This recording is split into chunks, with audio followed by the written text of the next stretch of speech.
Halo teman-teman, di sini kita akan berbagi kisah dan cerita. Ya, bisa dibilang cerita yang kurang menyenangkan sih. Jadi, menurut Halodoc, tingkat penderita depresi di Indonesia itu meningkat. Ada 15,6 juta penduduk Indonesia mengalami depresi. Hingga berita ini ditulis, yaitu pada April 2020. Gejala-gejalanya cukup banyak juga loh, seperti perasaan sedih terus-menerus, perasaan putus asa, kehilangan gairah beraktivitas, pola tidur yang tidak teratur, selera makan berubah, mudah marah atau cemas, dan yang paling parah adalah pikiran untuk mengakhiri hidup. Dari data penderita di atas, menurut PDSKJI atau Perhimpunan Dokter Spesialis Kedokteran Jiwa Indonesia, ternyata yang banyak menderita adalah orang-orang dengan kelompok usia dewasa awal, yaitu sekitar usia 18-29 tahun. Memang, usia-usia ini adalah usia yang krusial, di mana banyak proses hidup dan pendewasaan terjadi. Selain itu, ada juga fase quarter life crisis yang terjadi pada usia-usia ini. Maka dari itu, kita akan berbagi cerita dan pengalaman mengenai beberapa usaha atau hal-hal yang bisa kita lakukan agar dapat mencegah terjadinya gejala depresi yang saya sebutkan tadi. Pada tujuan akhirnya adalah kita ingin seluruh masyarakat, khususnya orang-orang dewasa awal, menjadi lebih sehat mental. Inilah 5 hal-hal yang bisa kita lakukan agar kita menjadi lebih sehat mental dan mencegah terjadinya depresi pada diri kita. Yang pertama itu, pada akhirnya, teman terbaik kita adalah diri kita sendiri. Menurut kebanyakan orang, proses atau fase menjadi dewasa adalah hal yang menyebalkan. Banyak hal-hal yang kita nikmati dulu kini tidak dirasakan lagi. Banyak aktivitas, kegiatan, dan hal yang harus dilakukan sendiri, dan kita harus terbiasa dengan itu. Mengandalkan orang lain pada fase ini adalah sebuah kefanaan. Karena jika begitu, kita tidak banyak berkembang dan memiliki pengalaman baru. Lagian, belum tentu orang yang kita andalkan itu mau membantu kita. Jika sedang berada dalam masalah, berusaha dulu untuk cari jalan keluar dan cara menyelesaikannya dengan diri sendiri dulu. Kalau dirasa nggak mampu, silakan aja cari teman atau cari orang untuk bercerita dan membantu masalah kita. Terkadang kita akan diberikan pilihan seperti saran atau masukan dari orang tersebut, tetapi kita masih bingung untuk menentukannya. Pada akhirnya, teman terbaik kita adalah diri kita sendiri. Iya, memang begitu. Diri kita sendiri yang mempunyai kekuasaan, kekuatan, dan pengambil keputusan tertinggi dalam kehidupan kita sendiri. Makanya, mengenali diri sendiri pada usia-usia dewasa awal ini perlu dipelajari dan harus terus dipelajari agar nantinya kita tidak bergantung dari orang lain dan saat ada masalah ataupun kesulitan kita bisa menyelesaikannya sendiri. Perlu diingat juga, gak semua orang yang kamu minta bantu dalam kondisi moodnya bagus atau siap menerima cerita dan masalahmu. Udah kenal diri sendiri, hubungan sama orang lain juga bakal enak kok. Yang kedua, berharap itu nguras energi banget guys. Makin sini kita juga makin paham bahwa ada energi yang harus kita keluarkan, jaga, dan simpan. Energi-energi itu bukan hanya energi tubuh atau tenaga yang didapat dari makan dan minum saja.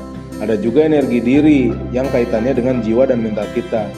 Terkadang tenaga yang keluar karena aktivitas tidak akan secapek atau selelah energi jiwa dan mental itu ketika kita mengeluarkannya.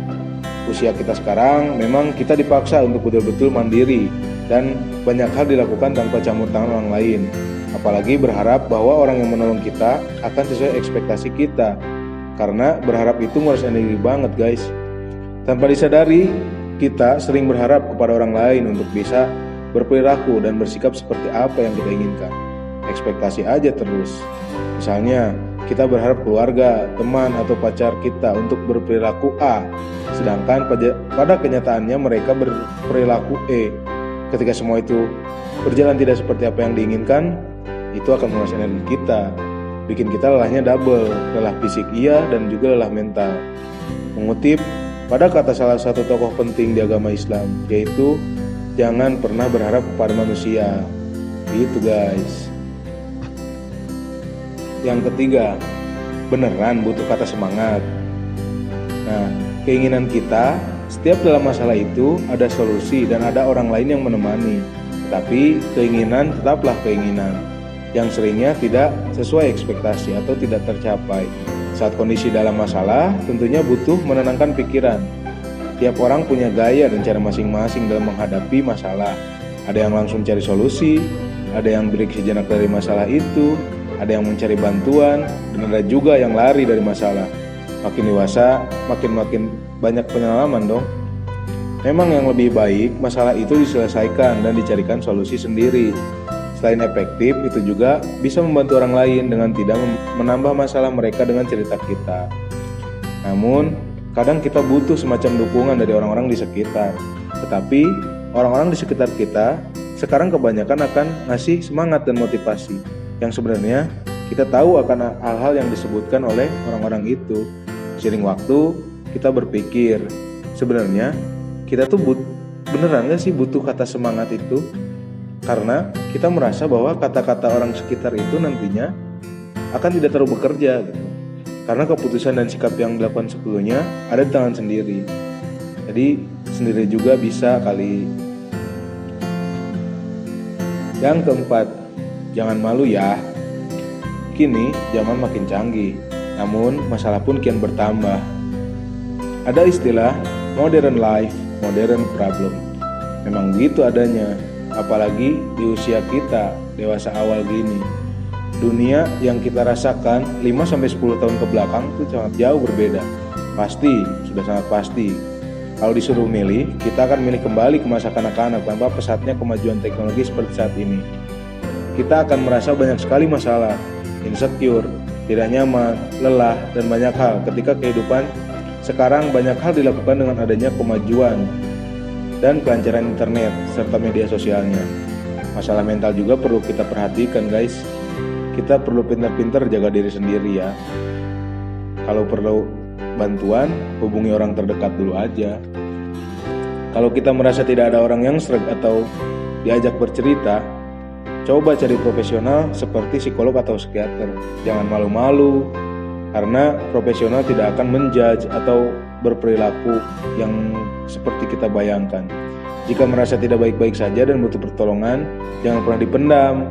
Boleh juga dicurahkan dengan cara menulis atau beberapa aktivitas yang kita sukai lainnya. Itu juga bisa dijadikan sebagai katarsis atau sarana peluapan emosi kita. Sehat itu mahal, sehat fisik maupun sehat mental itu dua hal yang penting yang harus dijaga. Jadi gak usah malu lagi.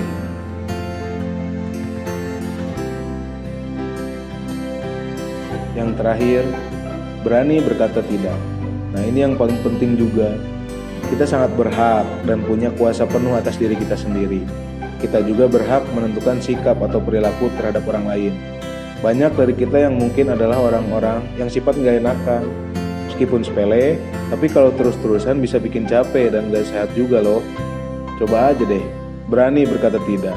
Untuk hal yang memang kita rasa gak mampu, berani bilang tidak pada orang-orang yang minta bantuan ketika kita kondisinya sedang tidak baik-baik saja atau kondisi belum siap untuk melakukan hal lain selain untuk diri sendiri terlebih dahulu. Nah, itulah beberapa hal yang bisa kita lakukan agar kita lebih sehat mental dan mencegah terjadinya gangguan depresi pada diri kita. Sepele sih, tapi hal-hal itu bisa sedikit membantu agar kita terhindar dari gejala-gejala depresi. Semoga video ini bermanfaat dan bisa membantu orang-orang di sekitar ataupun masyarakat luas. See you guys, terima kasih.